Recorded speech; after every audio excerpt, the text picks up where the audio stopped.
जय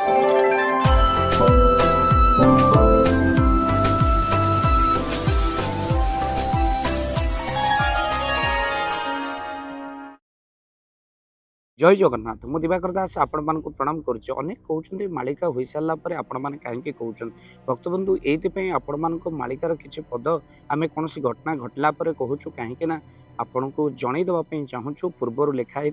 आज कमी सत्य हो कहीं 600 वर्ष तले तालपुत्र पुत्री लेखा मालिका गोटे पर गोटे सत्य हो चली शिशु अनंतर आज पट्टामुड़ा मालिका जहाँकि आज आपण मान कहूँ जो घटना गुड़िक आग को हेब बिल्कुल हैनी आ से घटना गुड़िक किभली भाव में महापुरुष तक आगु लिखिंट शिशु अनंत से कथा को आपण मान आगे रखीचु। भक्त बंधु आज गोटे पर गोटे जिते सत्य हो मालिका आग को कौन घटना घटव ये कथा आज आपको कहूँ जहाद्वारा आपड़ आउ कहे जे कहीं आगु कहले तो आग को कौन घटव महापुरुष पट्टामुड़ा मालिकार लिखिंट कहले आसब एमंत पवन बारंग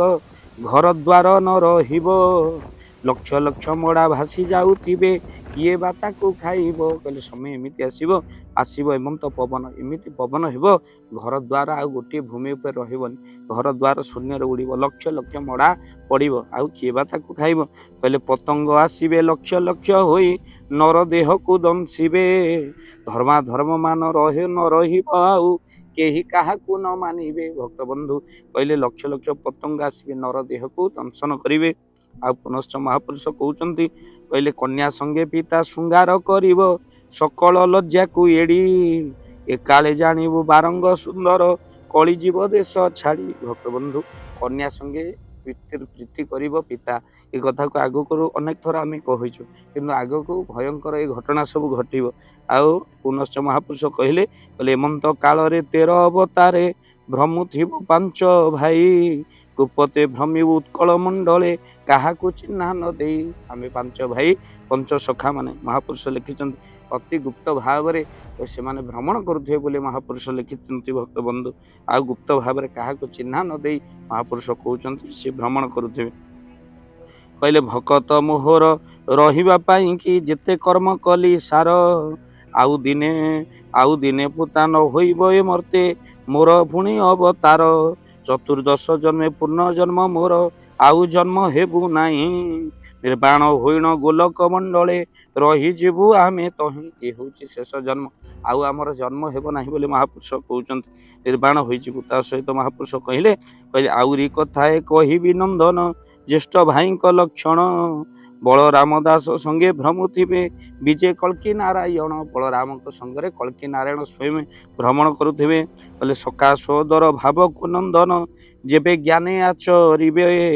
मायारे पड़िन अल्प काल रे कली बली होइबे आ भाद्रव शुक्ल अष्टमी दिन उषा नक्षत्र होइब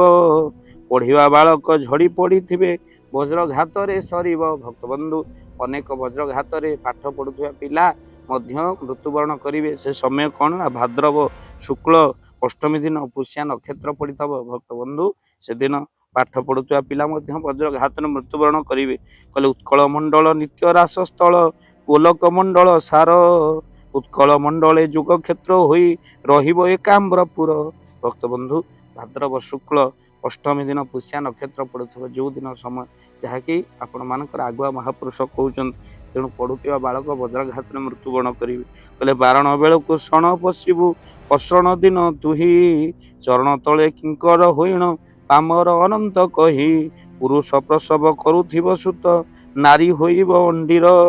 आखि फुटी जीव सकल जनर ध्रुम आसीब शून्यर। भक्त बंधु शून्य धूम्रपा आसीब जहाँ अनेक लोकंकर आखि फुटीज पुरुष प्रसव करुथिब आउ झील मैंने अंडीर होइकी बुलुथिबे आउ एक कथा महापुरुष लिखिंट। पुनश्च शिशु अनंत कहते यही मालिकार पट्टामुड़ा मालिकार कथा अनेक घर द्वार पवन बहिब भांगिब लक्ष लक्ष मड़ा पड़ो पतंग आसब शरीर को दंशन कर धर्माधर्म रही कन्या सहित पितार प्रीति हम ये कथा अनेक घटना आग को घटव। भक्त बंधु आगु कहलु आप लिखिकी रखु भक्त बंधु मालिका हो सारा नुहे बरम आगामी सूचना आगुआ कहलु आपण मैंने वीडियो को शेयर करूँ हे तो जो लोक मैंने मालिका शुणुना से शुणवे आने निहाती कहे आगुरी महापुरुष लिखिते आज ता सत्य है। जय जगन्नाथ जय पंचसखा।